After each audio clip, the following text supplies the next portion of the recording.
आज खरं तर जिल्हा परिषदेचा अर्ज भरायचा शेवटचा दिवस आहे. तुम्ही इकडं काय करताय? हा प्रश्न तुमचा मूर्खपणाचा आहे राव. हां, माझा जन्म इथला, माझं जन्मगाव हे शिवरायांचा वैचारिक वारस म्हणून मी नावलौकिक कमवला. विचारांचा वारसा सांगत असताना सांगू इच्छितो की गोरगरीब जनता जी आहे आणि झडपीचं जे निवडणूक आहे गणघाटातलं देवाभाऊंना आणि त्या ठिकाणी वाघमारे साहेब आयुक्त यांना एक विनंती करतो. आज कर्नाटक राज्यामध्ये बॅलेट पेपरवरती निवडणूक होती, तर हे गोरगरीब जनता, शेतकरी बांधव भगिनी, आमच्या मतदार यांची निवडणूक जर आता तुम्ही बॅलेट पेपरवरती घ्या.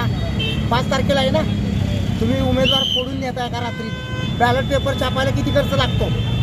जे उमेदवार फोडून नेले होते त्याच्यापेक्षा फार कमी खर्चामध्ये या ठिकाणी तुमचे बॅलेट पेपर येतील. संपूर्ण महाराष्ट्रातल्या जनतेला कळेल की तुमचं जनतेवरती प्रेम आहे. ह्याच्या पलीकडे मी काय सांगणार आहे? आणि मी कुठल्याही पक्षामध्ये नाही आहे, कुणाच्याही गोंधळीनं पाणी मी पित नाही. मी पाणी पाजतो लोकांना आणि पाणी करायला लावतो. हे संपूर्ण महाराष्ट्रातल्या नेत्यांना माहिती आहे. अशा शिवछत्रपतींच्या वैचारिक वारस सांगणाऱ्या डॉक्टर अभिजित बिचुकले यांचं एकच सांगणं आहे, तुम्ही या ठिकाणी सर्वसामान्य जनतेला वेठीस धरू नका. आणि जनतेला माझा प्रश्न आहे, डॉक्टर बाबासाहेब आंबेडकरांनी तुम्हाला मनुष्य म्हणून मतदानाचा अधिकार दिला. तुम्ही गुलाम आहात का मनुष्य आहात? सतरंजा उचलायचं बंद करा. पण साताऱ्यात तर भाजप विरुद्ध शिंदेगड दिसतोय, काय सांगाल? मला हे बालपणी आम्ही खेळ खेळायचो ना, प्लॅस्टिक बॉल क्रिकेट, तेव्हा सुद्धा एवढं आम्ही जनतेला फसवत नव्हतो. आम्ही आमच्या डावासाठी मारामाऱ्या करायचो 2 गटात.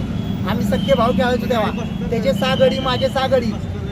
एकनाथराव, देवाभाऊ, अहो किती जनतेला गंडवाल. वरती शासन तुमचं, खाली तुम्ही अजित पवारांची तिकडं फार लायकी काढताय पुण्यामध्ये आणि परत त्यांना शासनात उपमुख्यमंत्री ठेवताय.